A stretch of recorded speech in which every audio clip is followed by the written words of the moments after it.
finally got back into dating.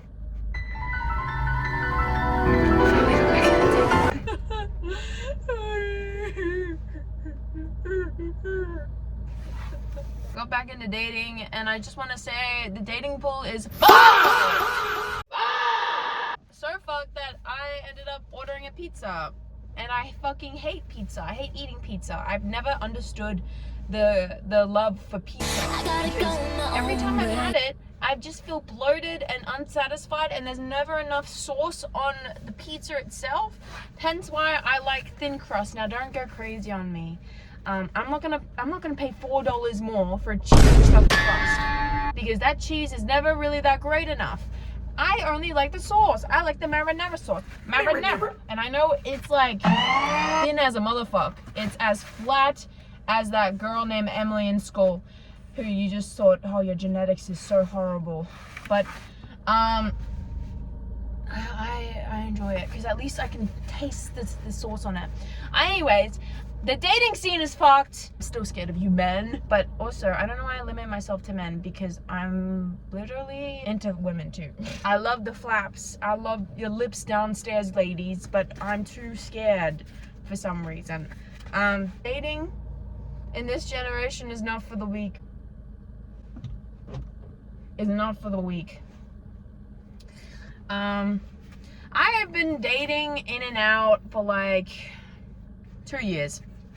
And every time I think, oh yeah, dating isn't that bad. It's always that bad. It's always that bad. I just started, like 3 weeks ago, I started seeing this guy and I really liked him. And he was really, really lovely. And then I started kind of getting the idea that like, oh, this is like, you're saying like semi, like, okay things. Like you're kind of dodging my like continuation questions, like, do you see me long term? And I know that's kind of crazy to do it in the first 3 weeks, but I'm not gonna be wasting my time entertaining someone when they can't even have like a clear idea of their future. And I really like this guy, and I have this problem where like I fall for people very quickly. So I'm like, okay, I just want to make sure your intentions are straight. Again, that's not enough sauce. What the fuck? I just want to see if your intentions are straight. Something. I didn't even say like, are you down for long term? I said like, everything's uncertain, guys. Everything's uncertain, but I don't know when this will last. But wait, are you down to build something meaningful with me? No. Ah!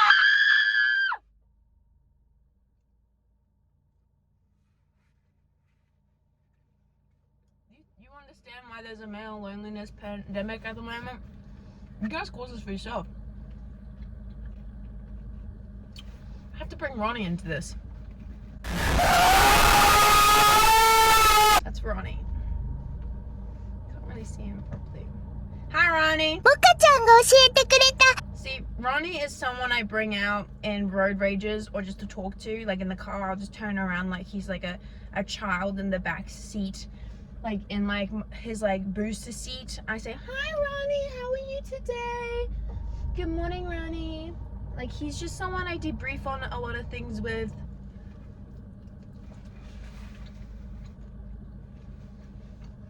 You know, a lot of the times when I'm on the road, I don't scream anymore, or like I don't road rage entirely anymore. And that's a good thing. That's because of Ronnie. Because now I don't have to be like, fuck you, you fucking gun, get off the road, learn how to fucking drive! I just go and I roll this window down, and I put him outside the window, and I let him hang outside the window, and then I just point. And normally they get off my ass or they just drive away in fear. So I feel happy about that. I haven't got the police called on me yet, but me and Ronnie are partners in crime. Why do I need a relationship when I have Ronnie senpai? Ronnie senpai. Kawaii desu? Oh, I'm sorry, Ronnie, I'm sorry.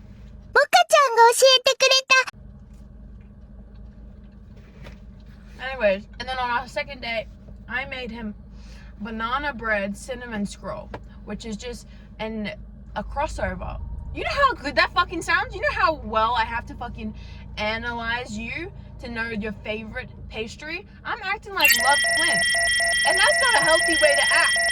When I was in like 2023, I was like, oh, love Quinn, ultra fast, ultra fast.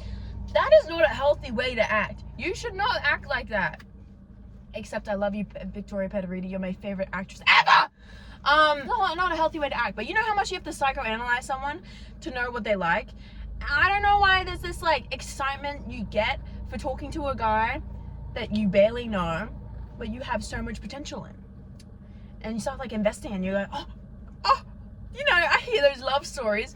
I hear those love stories of people getting like hitched at 25 and then they ride and die for the rest of their life. And I'm just looking like a fucking idiot. Like, I'm a lover girl every time in every relationship. I'll go 150 max. And I need to pull back on like 50, you know? Also, my nose, I don't know if you see it, but is inflamed at the moment. Because it's been so itchy just on the tip of it. It's been itchy for 3 days. I don't know what it is about why it's itchy. But I've been like every 5 seconds I go,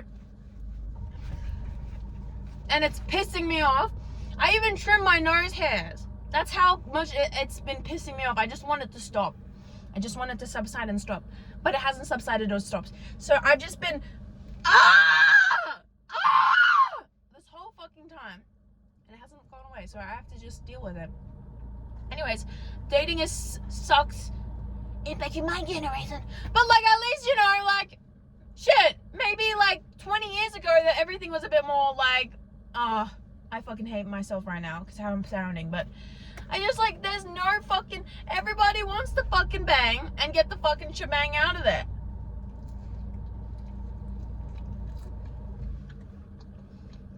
I'm not built for that. I'll find your favorite song. I'll hold the radio up while I'm tickling your balls. That's how much I fall for people. And I'm getting like so in my head about it. So I'm just dividing myself out of it. Get away from me. I'm not gonna put my energy into this. I'm so much more better than this, right, Ronnie? I'm better than this. And even today, I got my days so mixed up that I thought it was Thursday, and I had a nap just then, and I was like in my nap, and I woke up, and I'm like, oh my god, I'm supposed to be at a friend's house in like an hour, and I started I started to get up, and then as I was getting up, I messaged my friend. I said, did you want me to be there at like 7:30 sharp, or do you finish at 7:30 and do you want me to get after? I sent it, and then I moved to the other side of the bed really quick, and I just felt the pillow a little, and then I was like, oh wait, I need to start going. I need to start getting going. And then I went to like turn over the message, and I never sent that message. I dreamed that message into place because I'm so time efficient. I'm so courteous. I'm so courteous that I was like, oh my god, I got a message. Anyways, I was realized that fuck, I'm gonna be late. So I get in the car, I start going, and I'm messaging them, and I'm like, do you want pretzels? Do you want pizza? Are you hungry? I'll get everything for you. Because I'm like this hyper-fixation person on time. I've always been hyper-fixated on time. Because, bitch, if you got late to something that we've texted for a week about and that we've put in place and it's in my calendar and you hit me with a 30-minute late like a thing on top of it, I think that's disrespectful. And I remember I used to have this friend that was like, oh, that's just who I am. That's just who I am. Shut up! You just don't care about people's time. Anyways, I'm rushing, and I'm like getting everything in order, and like I'm like, oh, do you want pizza? I don't really feel like pizza, but normally I just want to treat you, and then they hit me with a, it's Wednesday, so we hang out on Thursday.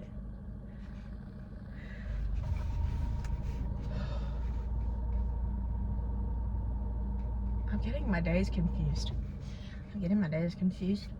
I even put my Crocs into sports mode. I went like 100 on it. I was like, gotta go. Anyways, I'm gonna go inside and I'm gonna watch the new episode of The Boys. Anyways, I just want to say dating sucks, and I don't like it. And I just wish, like, you know, people would be just upfront. I realized recently I'm a very upfront person. I mean, well, it's not recently. I've always been this way. But I don't like ghosting people. I think ghosting people is like the meanest thing you can do to someone. And I used to do it a lot because I don't want to confront negative interaction and be like, oh yeah, I actually don't like you, sorry. Have a good rest of your life. But it's actually better to hear that instead of someone just disappearing on you and you thinking you're the problem. And like, people just generally don't like to vocalize how they feel in situationships or in anything that compelling to like relationships, because people are so scared of intimacy, but they want everything that a relationship holds. Like, people are so scared of commitment, but they definitely want that fucking slippity slop and that cuddling and that like that gifts after. Like, people are so selective because they just want to feel the good stuff, and we're so reactive now from our phone. I keep bringing it back to the damn phone, but I'm just saying, like, everything with scrolling literally makes us like addicted to a good dopamine hits, so we just never want anything else that might like trivialize that. And that might cross over to a negative interaction, even though we need negative interaction. That's not everything negative is something bad. Negative interactions literally like mold you. That's why you have terrible traumatic experiences in your life. Because if you didn't have terrible traumatic experiences in your life, they wouldn't like mold you into the person you are. I'm not saying that traumatic things have to happen, because there's so many things that's happened in my life that I wish, oh fuck, this is not actually adding to my life at all.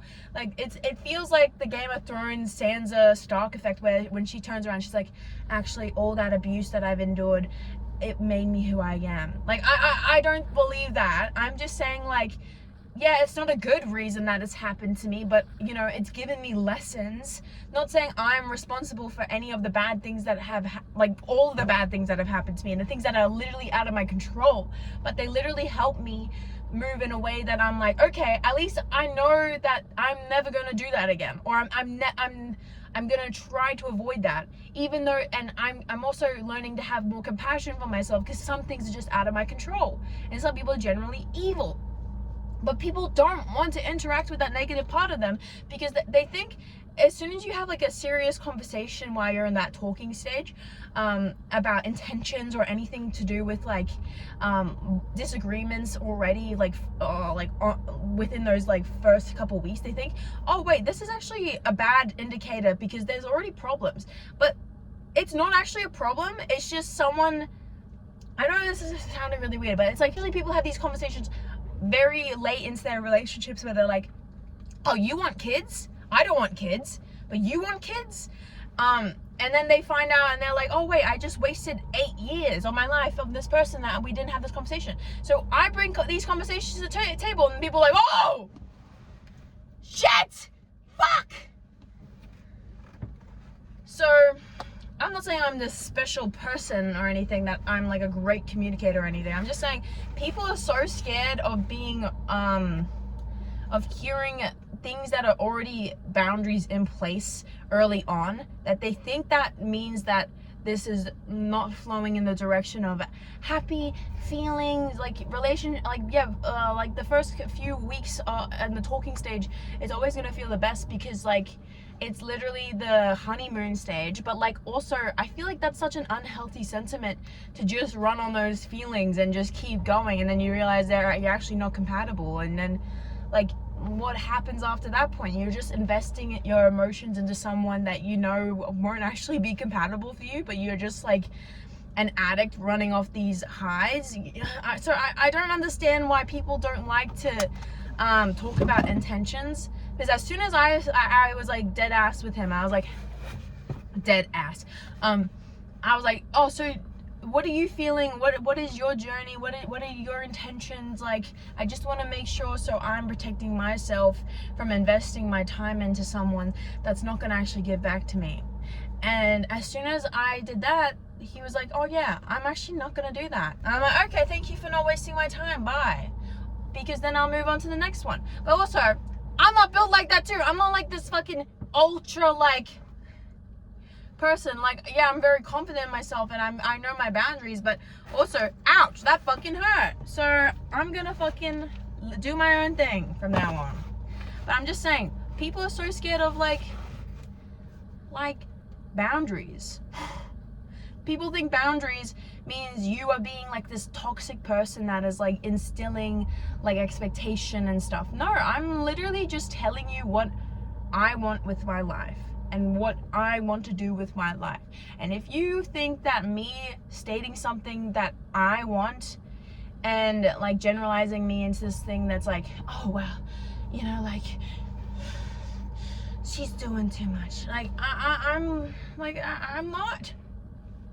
I'm literally just I'm protecting myself. And from now on, I'm protecting myself. I never used to protect myself in those past relationships because I thought, oh, I need to put them above me and never actually talk about what I want. So now I'm talking about what I want. But also, I'm still a girl. I'm still a woman with a lot of feelings. So I'm just saying, dating fucking sucks. And if you're not autistic and open like me, you're gonna have a very hard time dating in Australia. Oh. Subscribe, like. I'm gonna watch the boys episode and probably hate it, but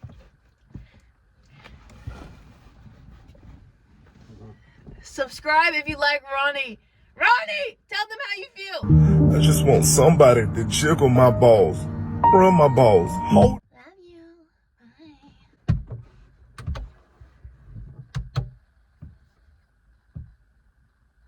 Bye. Okay, that's terrifying.